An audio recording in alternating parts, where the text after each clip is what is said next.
देख रहे हैं डार्क राजकुमार के साथ। तो चलिए पढ़ते हैं आज की कहानी की ओर। दोस्तों, सुदेश इस समय तक पूरा बारिश में भीग चुका था। दिल्ली के इस कैंट रोड पर उसे अब तक कोई भी ऐसा बंदा नहीं मिला जो उसे लिफ्ट देकर आगे तक छोड़ दे। काफी दिनों के बाद सुदेश पैदल यात्रा तय करता हुआ दिल्ली की एक सोसाइटी की ओर लौट रहा था, जहां पर उसका पूरा परिवार निवास करता है। लेकिन आज उसकी सोसाइटी काफी दूर रह गई और उसका मुख्य कारण था कागजी कार्रवाई, क्योंकि सुदेश सरपंच के साइन लेने के लिए काफी देर तक वेट करता रहा और जब तक उसकी बारी आई तब तक शाम हो चुकी थी। सुदेश को इंतजार करते करते बारिश ने भी कहर बरपाना शुरू कर दिया। इस समय गर्मियों का मौसम था तो बारिश ने इतना बिघन तो नहीं डाला, लेकिन उसे काफी लेट हो चुका था। अब तक काफी सारे लोग उसके अगल बगल से गुजरते रहे, लेकिन किसी ने भी गाड़ी नहीं रोकी। दिल्ली की इस रोड की कहानी तो कुछ और ही बयां करती थी, जो कि वाकई अकल्पनीय थी। मगर ना ही तो इस रोड का कोई इतिहास था और ना ही भानगढ़ के किले की तरह ये खंडर थी। फिर भी कुछ लोग इसे हॉन्टेड होने का दावा करते हैं। आज तक सुदेश को इन चीजों पर यकीन नहीं हुआ और उसने भूत पिशाच को सिर्फ एक खेल समझ रखा था। उसके हिसाब से ऐसा कुछ होता ही नहीं है। अपनी साइंस की स्टडी में उसने आज तक ऐसी चीज़ों के बारे में ना ही तो सुना था और ना ही कभी पढ़ा था। लेकिन कहते हैं ना, एक दिन में सब कुछ बदल जाता है। एक रात भी इंसान की ज़िंदगी पलटने के लिए पूरी तरह सक्षम होती है।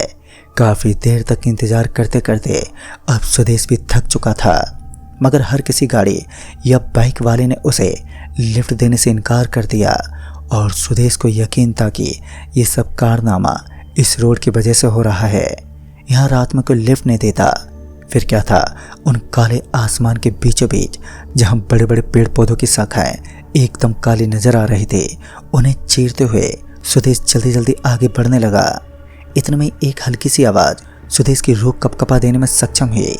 उसे ऐसा लग रहा था कि कोई सूखे पत्तों को अपने कदमों के नीचे दबा रहा है। वो एक पल के खातिर पीछे मुड़ गया, लेकिन दूसरे ही पल उसे फड़फड़ की कुछ अजीब सी आवाज़ आई। ये आवाज़ इतनी तेज थी कि वो उसे आसानी से सुन सकता था और इसी बीच एक बार फिर हल्की हल्की बूंदाबांदी आरंभ हो गई। बारिश होने के साथ साथ आज बिजली के कड़कड़ाने की आवाज़ भी वाकई बेहद खतरनाक थी, मानो अगल बगल में अब बिजली गिरने वाली है। इतने में ही बारिश ने विकराल रूप ले लिया। सुदेश भागता हुआ जल्दी से एक पेड़ के नीचे छिप गया, लेकिन पेड़ के नीचे उसके लिए सेफ्टी तो बिल्कुल भी नहीं थी। जहाँ तक लोग कहते हैं कि पेड़ के नीचे बिजली गिरने का डर बहुत ज़्यादा रहता है। इतने में उसे उस रोड पर सफ़ेद कलर की एक गाड़ी दिखाई दी। वो महंगी गाड़ी उसी पेड़ के बगल में आकर रुक गई और उस गाड़ी के अंदर एक औरत, एक आदमी और एक बच्चा बैठा हुआ था। पता नहीं क्यों, शायद उनका मूड था जिन्होंने उस स्थान पर गाड़ी रोकी होगी। पहले तो सुदेश ने उनसे बातचीत करना सही नहीं समझा। फिर उस आदमी ने कहा, अरे भैया, अगर आपको कोई तकलीफ ना हो तो आगे तक छोड़ दें। और उन लोगों की बातें सुनकर सुदेश खुश हो गया और वो गाड़ी में बैठने को तत्पर होने लगा। लेकिन गाड़ी में बैठने से पहले उसे एक बात काफ़ी अजीब लगी कि काफ़ी लोगों ने उसके लिए गाड़ी तक नहीं रोकी और दूसरी तरफ ये लोग हैं जिन्होंने खुद पे खुद ही गाड़ी का ब्रेक लगाया और सुदेश को गाड़ी में बैठने को कहने लगे। ये सब सुदेश को बड़ा ही अजीब लगा। फिर वो गाड़ी में बैठने ही वाला था और उसके हाथ से उसका बैग फिसलकर नीचे गिर गया। जब वो अपने बैग को उठाने के लिए नीचे झुका तो वो पूरा सहम गया। उसका पूरा शरीर पसीने से तरबतर होने लगा, क्योंकि अब उसने उन लोगों की सच्चाई जान ली थी जो उसे गाड़ी में बैठने को बोल रहे थे। उसने देखा कि उस बच्चे के पाँव तो पीछे की तरफ घूमे हुए थे, यानी कि वो एक शैतान था और शायद अपनी शैतानी माया के जाल में ही फंसाने के लिए उन्होंने सुदेश को गाड़ी में इनवाइट किया। सुदेश पीछे हटा और एकदम से बोला, मेरा कुछ काम रह गया है, मैं कुछ समय बाद जाऊंगा। तभी सुदेश वापस मुड़ा और उस गाड़ी वाले से पीछा छुड़ाने के लिए दूसरी ओर जाने लगा। फिर उसे पीछे से आवाज़ आई, सोच लो, तुम्हारे लिए यहाँ पर कुछ भी अजीब हो सकता है। सुदेश दंग रह गया और एक पल के लिए वहीं खड़ा होकर कुछ सोचने लगा। दूसरे ही पल को वो पीछे पलटा तो उसके पैरों तले अब ज़मीन खिसक गई। वहाँ पर कोई गाड़ी नहीं थी। फिर उसकी नज़र सामने की तरफ खड़ी एक खंडर से ट्रक पर पड़ी। मिट्टी से सना हुआ वो ट्रक किसी लावारिस की तरह लग रहा था, मानो उसे यहाँ खड़े काफी साल बीत चुके हैं। सुदेश काफी देर तक तो उस ट्रक को देखता रहा। पता नहीं क्यों, लेकिन उसे लग रहा था कि ये ट्रक भी कहीं ना कहीं किसी बुरी चीज का संकेत है। चुपचाप उसने वापस रास्ते पर चलना शुरू कर दिया। बारिश में भीगते हुए लगातार सुदेश आगे बढ़ता रहा। फिर दूसरी तरफ उसके हाथ पर कांप रहे थे और अपने थरथराते हुए कदमों के साथ आगे बढ़ना उसके लिए काफी कठिन था, लेकिन वो अपनी पूरी हिम्मत को जुटाते हुए आगे की तरफ बढ़ता रहा। थोड़ा दूर और आगे गया ही होगा कि उसे एक बार फिर ऐसा लगा कि कोई तो है जो इस बारिश में उसका पीछा कर रहा है। इस बार उसने पीछे मुड़कर नहीं देखा, क्योंकि जैसा कि उसने अपने बड़े बुजुर्गों से सुना था कि रास्ते पर चलते वक्त हमें एक पल के लिए भी पीछे मुड़कर नहीं देखना चाहिए, खासकर उस समय जब हम किसी बुरी शक्तियों के जाल से बचकर निकल रहे हों। तो उस समय हमारे ऊपर कोई भी ताकत हावी हो सकती है और अपने बचाव के खातिर हमारा फोकस हमारे रास्ते पर होना चाहिए। लगभग 10 मिनट तक सब कुछ एकदम नॉर्मल रहा, लेकिन जैसे वो एकदम से पीछे मुड़ा तो उसे एक आवाज़ आई, अरे सुदेश भाई, इतनी रात भर यहाँ पर क्या कर रहा है? मजबूरन इस बार सुदेश सब चीज़ों को भूलकर पीछे पलटा तो उसका दोस्त नवीन उसे आवाज़ दे रहा था। लेकिन ऐसा कैसे मुमकिन था? चारों तरफ तो कोई घर भी नहीं था। बिना कुछ सोचे समझे सुदेश नवीन के पास जा पहुंचा और बोला, भाई मेरा तो पता नहीं, लेकिन तुम इतनी रात को यहाँ पर क्या कर रहे हो? नवीन इसके आगे कुछ भी नहीं बोला और एक हल्की सी मुस्कान देने लगा।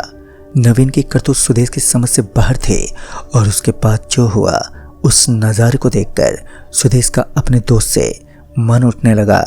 देखते ही देखते नवीन का पूरा चेहरा बदलने लगा और ये कोई और नहीं बल्कि सफ़ेद गाड़ी में बैठा वही ड्राइवर था जो उस वक्त सुदेश से बड़ी बड़ी बातें कर रहा था। सुदेश तभी आवाज़ में बोला, कौन हो तुम और मुझसे क्या चाहते हो? इससे पहले सुदेश और कुछ बोल पाता तो उसने तुरंत ही उसका गला पकड़ लिया और उसे हवा में उठा दिया। अब तक सुदेश की आंखें चढ़ चुकी थी, उसका गला सूखने को आया था। मौत का मंजर उसकी आंखों के सामने था। अब वो चाहकर भी अपने हाथ पांव को हिला नहीं पाया और सुदेश की सांस चढ़ने लगी। उसे लगा कि अब उसके बचने का कोई भी रास्ता नहीं है, लेकिन इसी दौरान उसके चेहरे पर हेडलाइट की रोशनी पड़ने लगी। इस रोशनी का कारनामा कुछ ऐसा था कि सुदेश के अंदर एक नई शक्ति का संचार हुआ और उस आदमी के हाथ ढीले पड़ने लगे। उस आदमी का वो शैतानी और मनोज चेहरा चिंतित सा लगने लगा।